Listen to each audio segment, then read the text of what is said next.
15번째 노트에서 살펴볼 설계 패턴은 프록시 패턴이에요.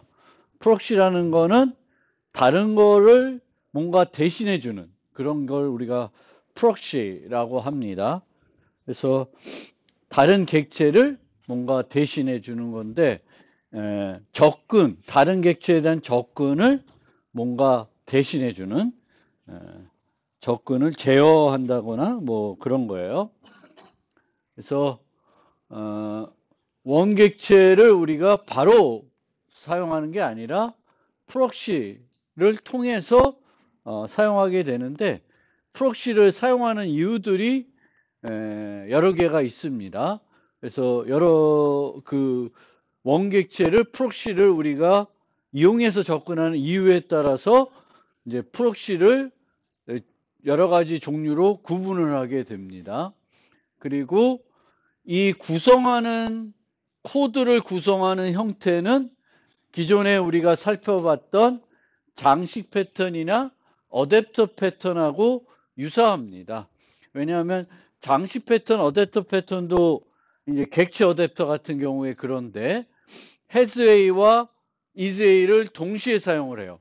그러니까 요 객체를 프록시 객체가 멤버 변수로 유지를 합니다. 멤버 변수를 유지하는데 원객체를 대신에 쓰는 거기 때문에 원객체와 똑같은 공개 메소드를 제공해야 돼요. 그런 측면에서 장식 패턴, 어댑터 패턴하고 유사한데 장식 패턴은 뭔가 기능을 이렇게 보완하는 그런 거를 하지만 프록시는 접근 제어와 관련된 것만 하고요. 그래서 목적이 조금 다를 뿐이고 어댑터 패턴은 isA와 hasA를 사용한다는 측면에서는 형태는 비슷하지만 어댑터는 뭔가 이 메소드 이름을 바꾼다든지 뭐 이렇게 매개 변수를 뭔가 맞춰준다든지 이런 거를 해주는데 이제 프록시는 그런 건 없죠. 그래서 그런 차이는 있습니다. 그래서 어떤 종류의 프록시들이 있냐면 크게 4종류가 있는데 저 맨 밑에 있는 스마트 프록시는 뭐 장식 패턴하고 그렇게 큰 차이는 없어요. 그래서 기존에 우리가 중간 시험에서도 그 예제로 캐싱하는 예제를 시험 문제로 냈었는데 그런 것들이 이제 스마트 프록시에 해당될 수 있습니다.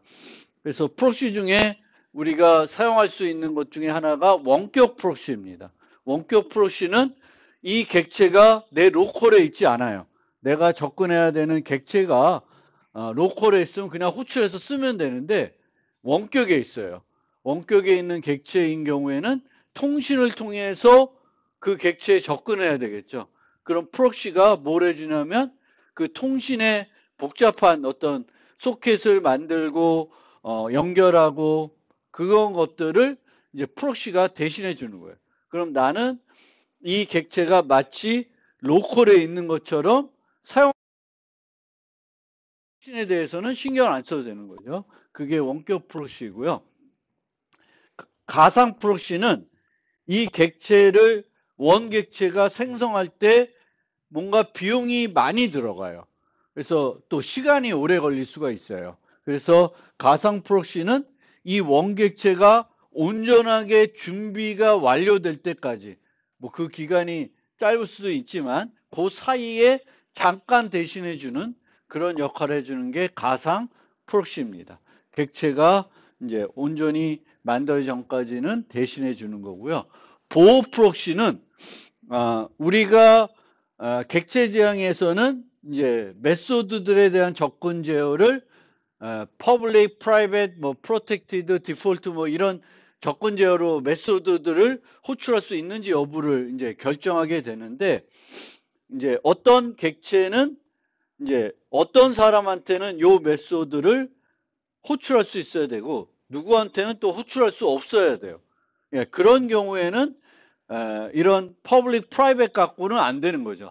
퍼블릭이면 누구나 다 호출할 수 있는 거고요. 프라이빗이면 아무도 호출을 못 하는 거죠.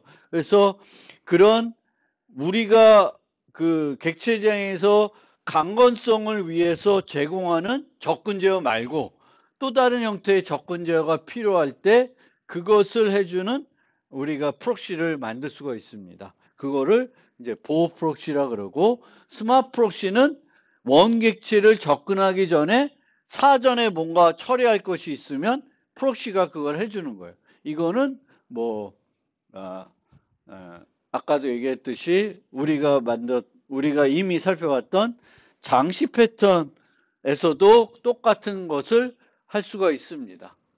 그리고 원래 이 디자인 패턴에서는 이 챕터에 대해서는 그 헤드 퍼스트 디자인 패턴 교재에서는 자바의 RMI 기능을 소개하고 있고 동적 프록시 기능을 설명하고 있는데, 이 RMI는 최근에 와서는 디프리케이트 했어요. 라이브러리에서 이제 제공을 더 이상 안 합니다. 그래서 여기 강의 내용에 있지만 좀 의미가 없어져 가지고 그 내용은 아주 간단하게만 소개하고 이제 넘어가고요. 나중에는 아예 빼야 될 것 같기는 한데 그렇습니다. 그래서 프록시는 다른 객체를 대신해서 클라이언트의 요청을 받아 대신 해당 객체에게 요청을 전달해 주는 그런 객체가 되겠고요. 그래서 프록시는 그것이 대신하는 객체와 똑같은 공개 메소드를 제공해야 돼요. 그래서 isA와 hasA를 보통 동시에 사용하는데, 여기서 isA는 서브 클래싱이 목적이 아니라 서브 타이핑만 목적이 되겠습니다. 실제 기능은 유지하고 있는 멤버 변수 객체를 통해서 제공하게 되고, 물려받은 거는 사용하지 않아요. 그래서 그렇게 되겠고, 물론 원격 프록시는 멤버 변수로 유지하지도 않아요. 그 원객체를. 왜냐하면은 원객체는 로컬에 있는 게 아니라 이제 다른 컴퓨터에 있는 객체이기 때문에 그렇습니다. 그래서 그 헤드 퍼스트 디자인 패턴에 나와 있는 예제를 갖고 조금 이 설명을 드리면, 첫 번째 이제 원격 프록시에 대해서 좀 살펴볼 건데, 이제 우리가 상태 패턴에서 만들었던 게 이제 건볼 기기죠. 근데 이 건볼 기기가 스마트해져 가지고 이제 원격에서 또는 로컬에서 연결해 가지고 이제 수시로 현재 상황을 모니터링 할 수가 있는 거예요. 그러면 이 모니터는 로컬에 있는 건볼 기기를 이렇게 모니터링 할 수도 있지만, 저기 멀리 떨어져 있는 이제 통신을 통해서만 접근할 수 있는 원격에 있는 그 건볼 기기를 접근해야 되는데, 이 모니터를 얘가 로컬에 있든 원격에 있든 그냥 이 코드를 그대로 쓰고 싶은 거예요. 그래서 원격에 있어도 건볼 모니터를 수정하지 않고 그대로 코드를 하고 싶은 거죠. OCP를 하고 싶은 건데, 실제 나중에 보면, 아니면 여러분들이 생각해 봐도 알겠지만, 원격 프록시의 경우에는 완전하게 투명하게 로컬에 있는 객체와 똑같이 원격에 있는 객체를 접근해서 사용할 수는 없어요. 어떤 차이가 나냐면, 항상 우리가 통신하면은 뭐가 일어날 수 있어요? 통신을 한다. 그러면 통신이 잘 안 될 수도 있죠. 여러 가지 그 통신하기 때문에 예외가 발생할 수가 있어요. 그래서 이런 예외를 로컬에 있으면 처리하지 않아도 되는 건데, 이제 원격에 있으면 항상 예외가 발생할 수도 있습니다. 통신 메시지가 제대로 안 올 수도 있고, 연결이 끊길 수도 있고, 여러 가지 문제가 생길 수 있습니다. 통신하게 되면. 그래서 완전하게 투명하지는 않아요. 원래는 트라이 캐치하지 않아도 되지만, 이제는 메소드를 호출할 때마다 이제 통신 오류가 발생할 수 있기 때문에 트라이 캐치를 해야 돼요. 그렇기 때문에 이제 완전한 OCP는 될 수가 없다라는 겁니다. 그래서 기본적인 개념은, 이 건볼 모니터는 이 원격에 있는 이 건볼 머신을 접근해서 얘 상황을 알고 싶은데, 이제 얘를 내가 직접적으로 통신해서 하는 게 아니라 나는 프록시만 호출하면 되겠고, 이 프록시가 이 통신을 내 대신에 담당을 해주는 거죠. 그게 이제 원격 프록시가 되겠습니다. 그래서 아까 얘기한 것처럼 예외 처리, 통신 오류 문제 때문에 완전 투명하게는 이제 마치 로컬에 있는 것과 똑같이 프록시를 다룰 수는 없습니다. 그래서 원래 그 교재에서는 RMI라는 자바 라이브러리를 소개하고 있는데 이 RMI는 이제 우리가 통신할 때 주로 통신 프로그램 할 때 쓰는 게 이제 TCP/IP 소켓 프로그래밍이죠. 근데 소켓 프로그램을 보다 또 한 단계 상위에서 사용할 수 있게 해주는 게 RMI입니다. RMI는 Remote Method Invocation이에요. 그래서 원격에 있는 객체의 메소드를 호출할 수 있게 해주는 거예요. 그러면 이 RMI에서 또 내부적으로는 뭘 이용해서 구현하겠어요? RMI 라이브러리는 소켓을 이용해서 구현하겠죠. 그래서 우리가 직접적으로 조금 더 로우 레벨 소켓을 직접적으로 이용하지 않고도 이제 통신에서 프로그래밍 할 수 있게 해주는 게 RMI였는데 이제 자바는 최근에는 이제 거의 안 쓰니까 사람들이 이 기능을 이제 디프리케이트 시킨 것 같습니다. 근데 잠깐만 그래도 간단하게 예전에 있던 이 RMI 기능을 소개를 하면 이렇게 어떤 내가 다른 객체에 있는 어떤 특정한 메소드를 호출하고 싶어요. 그러면 이제 이런 인터페이스를 만들어서 이제 내가 요 메소드를 호출하겠다 하는 거고요. 여기에 이제 우리가 봐야 되는 것이 이제 이 인터페이스는 이 RMI에 있는 리모트라는 거를 이제 확장해야 되겠고, 이제 그 모든 이 원격에서 호출할 메소드들은 예외가 발생할 수가 있습니다. 그래서 이 리모트 익셉션이라는 이 통신 관련 오류들을 발생할 수 있기 때문에 그 예외를 처리하기 위해서 이런 예외들을 우리가 발생하는 형태로 선언을 해줘야 됩니다. 그리고 이제 실제로는 이 RMI에서 내가 say hello라는 메소드를 호출하면 이 say hello는 매개 변수가 없죠. 그렇죠? 매개 변수가 없어요. 근데 매개 변수가 있으면 그 매개 변수를 원격에 있는 객체로 전달해야 되겠죠. 통신을 통해서. 그리고 여기 반환 타입이 있으면 그 원격에서 만든 문자열을 또 통신으로 받아야 됩니다. 근데 자바에서는 이렇게 입출력할 때 또는 통신으로 메시지를 객체를 전달할 때는 이제 serializable을 해야 됩니다. serialize 한 애들만 이제 우리가 이제 통신으로 주고받을 수가 있어요. 그래서 serialize 한 애들만 반환 타입으로 쓸 수 있고 매개 변수로 쓸 수가 있다. 원시 타입은 상관없고요. 객체들이면 serialize이어야 한다라는 거고요. 그러면 그런 거를 인터페이스를 만든 다음에는 실제 그 메소드를 제공할 객체를 만들어야 됩니다. 그래서 이렇게 만들어야 되겠고 이 원격에서 그 서비스할 객체는 항상 다 뭐든지 이 예외를 발생하게끔 해야 되겠고 구현할 때는 Uniqueas Remote Object라는 것을 상속해서 만들어야 됩니다.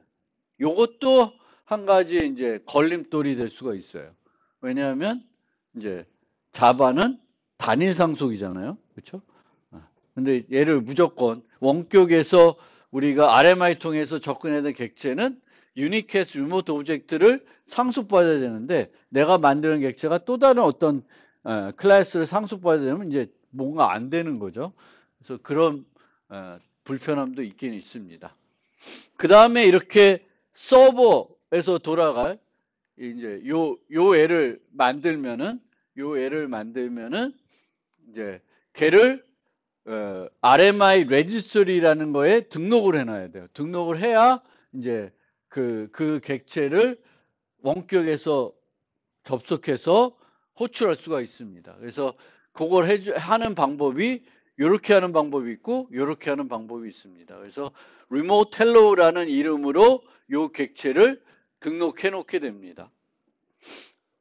그러면은 이제 여기서 얘를 찾아서 이 객체를 이제 갖고 와서 stub라는 걸 통해서 나는 얘를 갖고 쓰면은 실제로는 얘하고 통신을 해서 이제 처리를 하는 형태가 되겠습니다. 그래서 클라이언트는 이런 식으로 룩업 해가지고 IP 주소랑 요 리모트 헬로우라는 그 등록된 RMI 레스에 등록된 이름을 통해서 그 객체를 찾습니다. 그래서 룩업에 성공하면 그 다음부터는 이제 처리하면 돼요. 그러면 여기서 우리가 봐야 될 부분은 요 부분이 서비스를 그 원격에 있는 서비스를 접근하기 위해서 생성하는 부분이잖아요.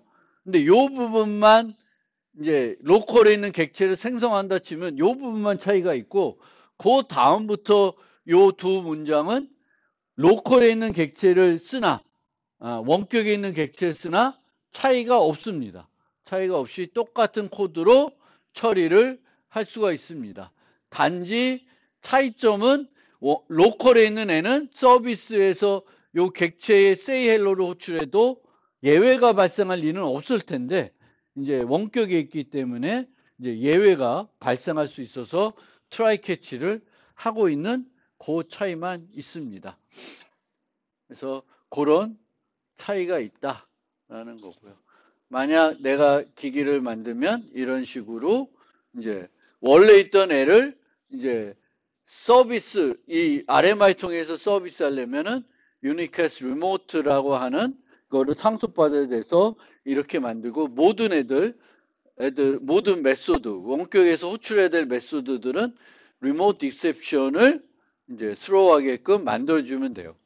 그러면 이제 기존의 건볼을 그 외부에서 서비스하는 건볼 객체로 만들 수가 있습니다. 그래서 어렵지 않게 만들 수가 있고요. 그래서 건볼 객체 그걸 만들어서 여기에 이제 등록을 해가지고 이제 제공을 할 수가 있습니다.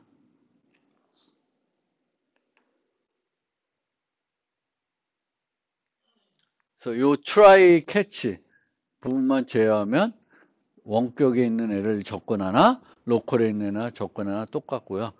그 RMI가 디프리케이트 돼 있어도 실제 실행하면 되긴 돼요. 되긴 되는데 이제 밑에 디프리케이트 됐다고 이렇게 콘솔에 출력이 돼서 조금 보기가 안 좋은데 되긴 됩니다. 근데 해보시면 되겠고 제가 그것 때문에 이제 자바의 경우에는 RMI 예전 코드도 올려드렸지만 뭘 또 올려드렸냐면은 소켓을 이용해서 원격에 있는 건볼 기기를 접근해가지고 건볼 기기는 아니지만 그 접근해가지고 객체 메소드를 호출하는 그런 코드를 만들어서 올려드렸어요. 그래서 이제 뭐 C++나 파이썬은 그 원격 프록시에 대한 예제는 못 만들어 드렸지만 자바에서 만들어 드렸기 때문에 여러분들이 한번 그 RMI도 잠깐 살펴보고 이제 그 TCP/IP를 쓰는 것도 살펴보시면 이제 되겠습니다. 어쨌든 이제 원격 프록시는 이제 이런 식으로 뭔가 통신을 그 대신할 애를 만들어 놓는 거죠. 그 애 대신에. 그래서 통신을 대신해주는 통신의 복잡한 것을 대신해주는 프록시를 만들어서 마치 로컬에 있는 객체를 접근할 때와 똑같은 방법으로 접근할 수 있게 해주는데 완전하게 투명하지는 않다. 뭐 때문에 그래요? 이제 여러 가지 통신 오류들이 나올 수 있기 때문에 이제 그걸 처리하는 부분들이 이제 있는 겁니다. 그래서 프록시 패턴은 이제 이 형태는 거의 뭐 그 어댑터 패턴이나 아니면 그 장식 패턴하고 생김새는 똑같아요. 이세와 해세. 물론 원격 프록시는 해세로 원객체를 유지하지 않고 이제 통신 기능이 구현되어 있겠죠. 그 다음에 이제 두 번째로 소개되는 프록시는 가상 프록시입니다.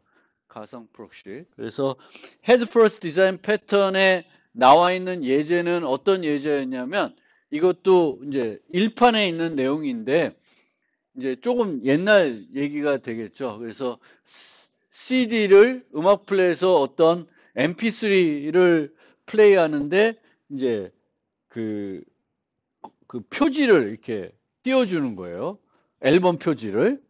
그래서 앨범 표지를 이제 인터넷 가서 검색해서 찾아와가지고 이제 플레이어한테 띄워주는 거예요. 그래서 내가 어떤 곡을 플레이하면은 띄워주는 건데 요즘은 또 MP3도 잘 안 듣죠. 그렇죠? 그리고 또 요즘 MP3에는 다 그 MP3 틀면 그 MP3 파일 내에 이미지가 포함되어 있죠. 그래서 그렇게 되는데 옛날에는 그 MP3에 이미지도 안 들어 있었고 이런 식으로 많이 했어요. 그런데 이제 인터넷에서 우리가 이렇게 검색을 해오는데 시간이 걸리잖아요. 찾아오는데 못 찾을 수도 있고 그래서 어떤 식으로 하냐 하면은 그 이미지를 갖고 올 때까지 대체 이미지를 띄워주는 거예요. 대체 이미지는 띄워주고 계속 프로그램은 음악은 재생되게. 그러니까 얘를 음악 그 검색 앨범 표지를 갖고 올 때까지 기다렸다가 음악을 틀어주는 게 아니라 음악은 틀어주고 다른 이미지를 보여주고 이게 간단한 이미지를 보여주고 이제 그게 완전하게 다운해서 검색이 되면 이미지를 대체해 주는 거죠. 그러니까 빨리 찾으면 금방 그 표지 이미지를 보여줄 거고 시간이 오래 걸리면 이제 그 중간에 음악을 틀던 중간에 이제 하는 거예요. 그래서 여기 보면은 이제 이미지 파일인데 셋 이미지를 프로그레스 GP라는 걸로 우선은 세팅해 놓는 거예요. 세팅해 놓고 여기에 스레드를 만들어서 이제 그 스레드에서 어떤 URL에 가서 가는 거예요. 물론 여기는 그냥 URL을 주면 그 URL에 가서 그 이미지를 갖고 오는 건데 물론 URL을 줘서 그 어떤 인터넷에 웹에 있는 어떤 이미지를 갖고 오는데도 시간은 걸리죠. 시간은 걸리는데 만약에 내가 이제 그런 응용들을 만들어서 어떤 서비스를 하는데 뭔가 인터넷에서 찾아가지고 보여줘야 돼. 근데 그거를 보여줄 동안 계속 딴 걸 못하게 하고 있으면은 별로 바람직하지 않잖아요. 그래서 갖고 오는 동안에는 백핸드로 스레드로 돌리고 이제 여기서는 이제 어떤 다른 이미지 보여주는 거예요. 근데 이거 자체로는 가상 프록시를 그렇게 잘 이게 가상 프록시라고 보여주기가 조금 그래요. 이게 개념은 맞는데 이 코드 자체가 가상 프록시다라고 하기에는 조금 어색합니다. 그래서 조금 더 여러분들이 가상 프록시가 어떤 NG를 조금 더 느낌을 확실히 주기 위해서는 요 그래서 요 예제는 인터넷에 있는 예제인데 책이에요. 도서관에서. 제가 언제도 한번 얘기했던 것 같긴 한데 이제 도서관에서 내가 책을 검색을 해요. 근데 이 책 객체는 그 책 정보뿐만 아니라 책의 본문을 PDF 형태로도 갖고 있어요. 그러면 내가 책을 검색할 때마다 DB에서 그 PDF 파일까지 같이 다 갖고 오면은 그 시간이 많이 걸릴 거고 비용도 많이 걸릴 거예요. 근데 PDF가 실제로 필요한 거는 항상 필요한 게 아니라 본문의 내용을 보고 싶을 때만 필요한 거죠. 그래서 우리가 여기처럼 어떤 객체를 만드는데 이 객체에는 멤버 변수가 많이 있을 거예요. 그러면 원래는 우리가 객체를 생성하면 모든 멤버 변수를 객체 생성할 때 다 초기화해 주는 게 필요한 거죠. 초기화해 줘야 되는데 만약에 이제 이런 예제처럼 굳이 안 쓰는 수도 있는 거예요. 안 쓸 수도 있는 멤버 변수예요. 그러면 이 안 쓸 수 있는 멤버 변수를 항상 처음에 생성할 때 만들어 놓을 필요가 없죠. 언제까지 미루냐면은 이 멤버 변수가 필요할 때까지 미루는 거예요. 생성을. 멤버 변수의 그 생성을. 그래서 여기 보면은 컨텐트가 있는데 이 컨텐트는 이제 그냥 컨텐트가 있고 컨텐트 프록시가 있어요. 그러면 컨텐트 프록시를 넣어 놓으면은 이 컨텐트 프록시는 얘가 실제적으로 쇼를 호출할 때까지는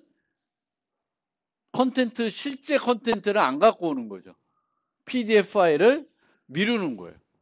그래서 객체가 생성이 무거울 수가 있습니다.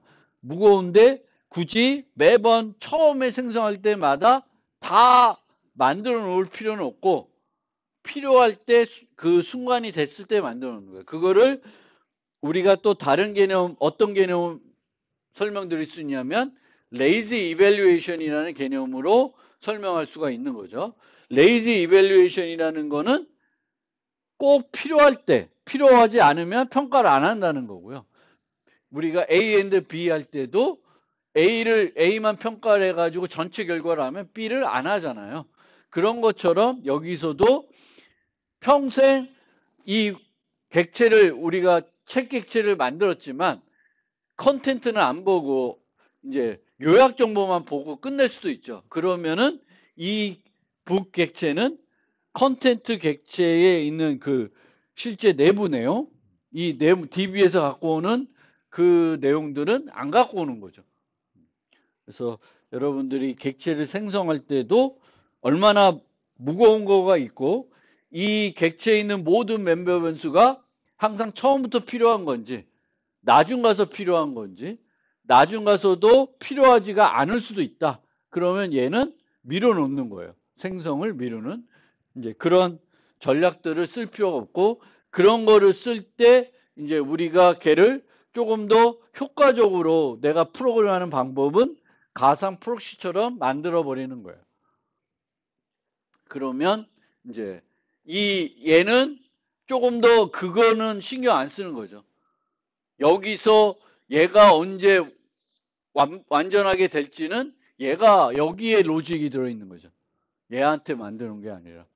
그래서 그 로직을 북에서 프록시 쪽으로 이제 옮겨 놓을 수가 있는 그런 이점이 있습니다.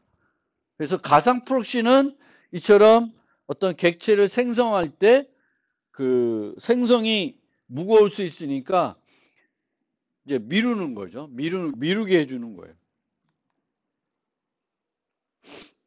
그 다음에 이제 보호 프록시를 설명드리겠습니다.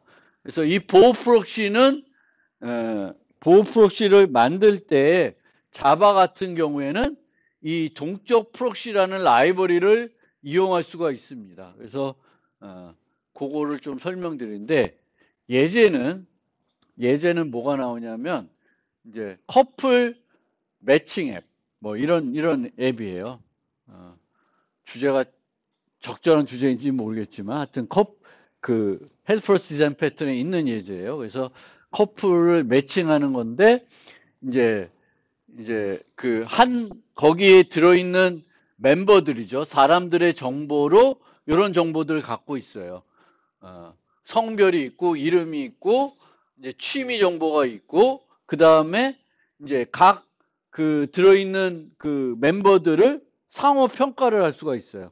얘는 평이 좋은 사람, 얘는 평이 나쁜 사람 이렇게 평가를 할 수가 있습니다. 그런데 이 셋 정보는 다른 사람은 수정을 할 수가 없어야 돼. 누구만 할 수 있어야 돼. 실제 그 사용자만 할 수 있어야 돼요. 그리고 get은 아무나 할 수도 되고요.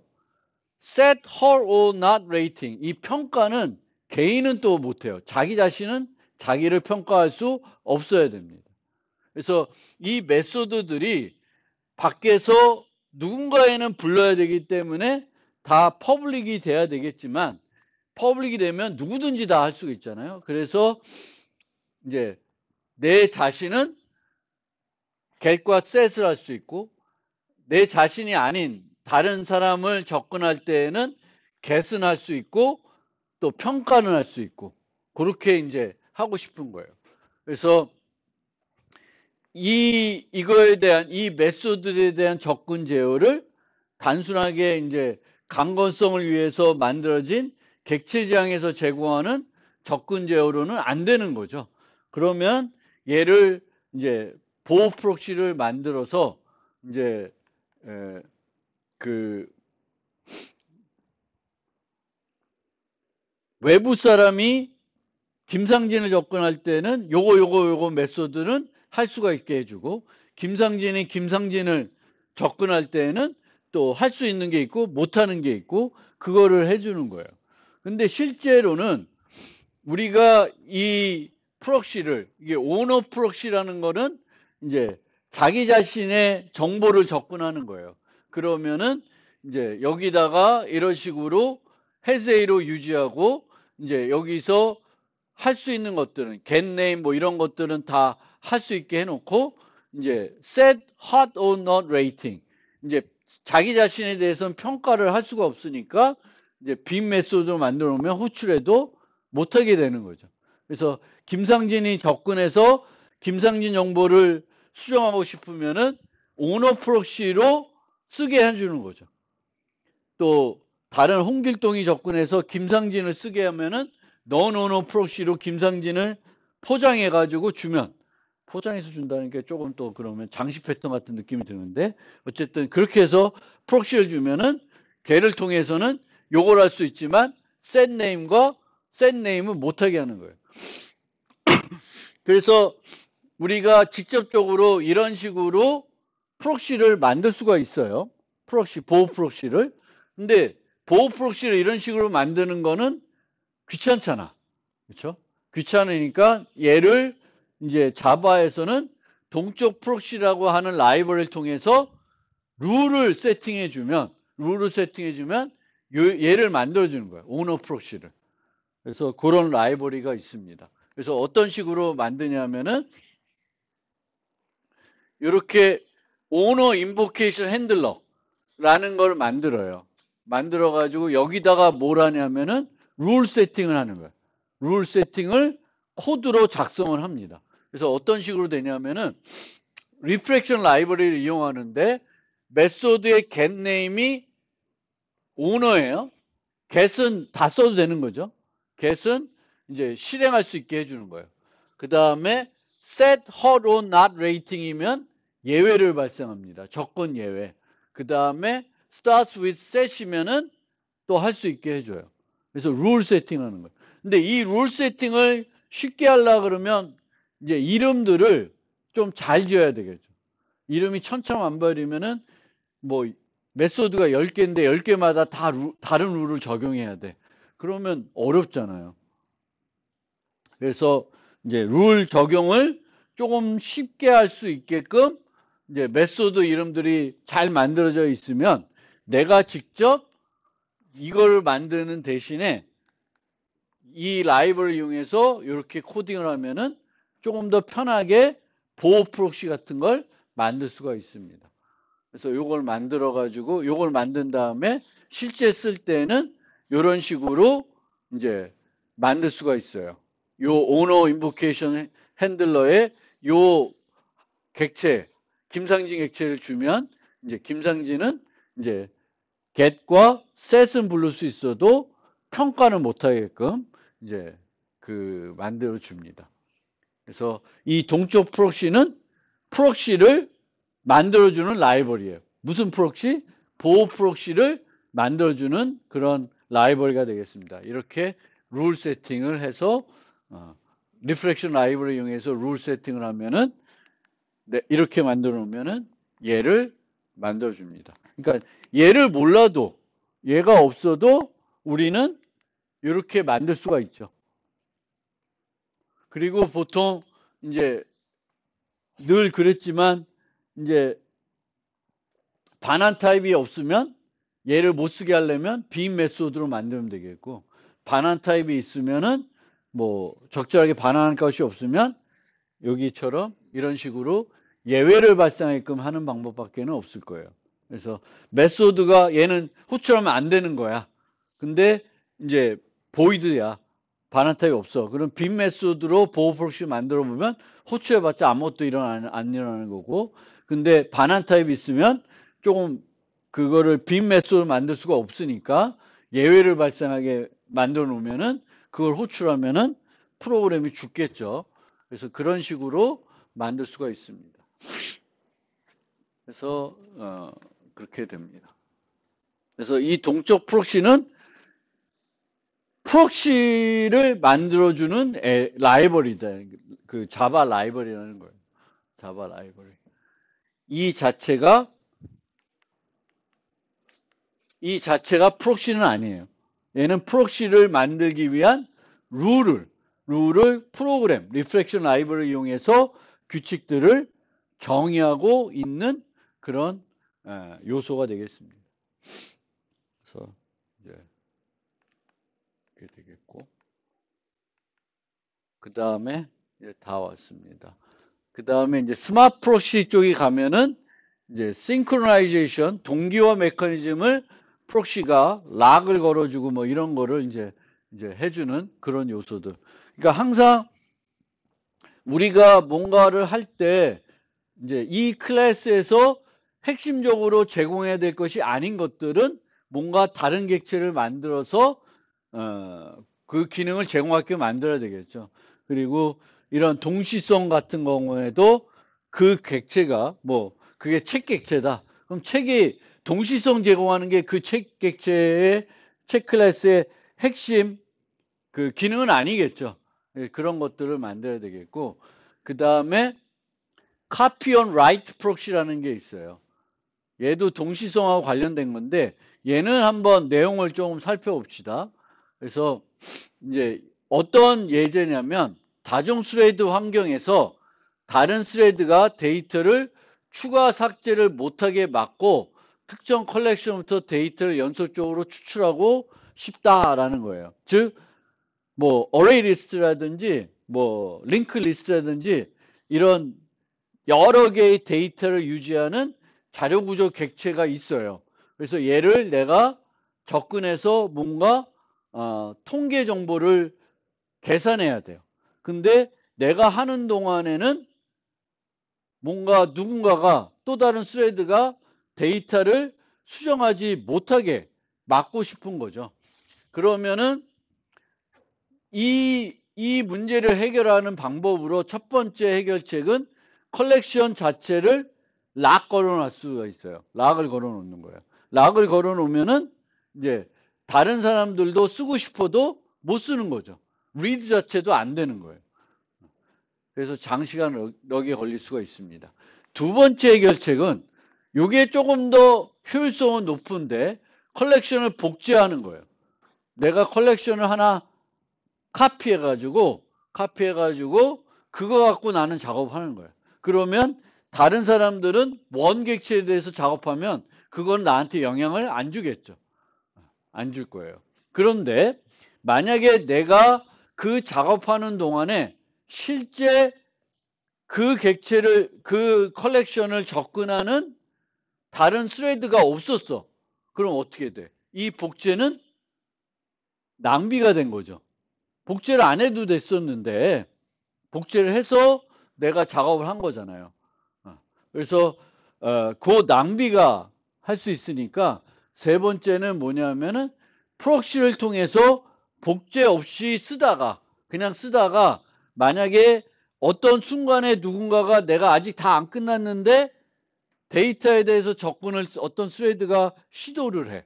그러면 그때 이제 이 프록시가 락을 걸어주는 거예요.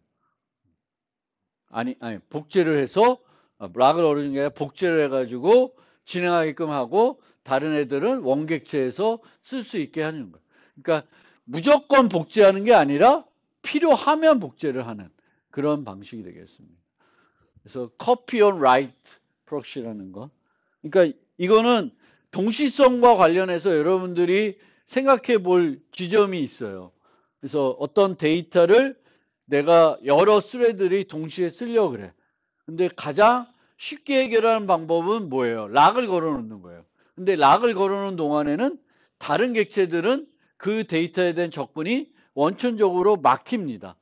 그러면 비효율적일 수가 있어요. 그래서 리드만 할 경우에는 그냥 다른 애들도 리드할 수 있게 허용을 해야 조금 더 많은 스레드들이 동시에 일들을 처리할 수가 있어요.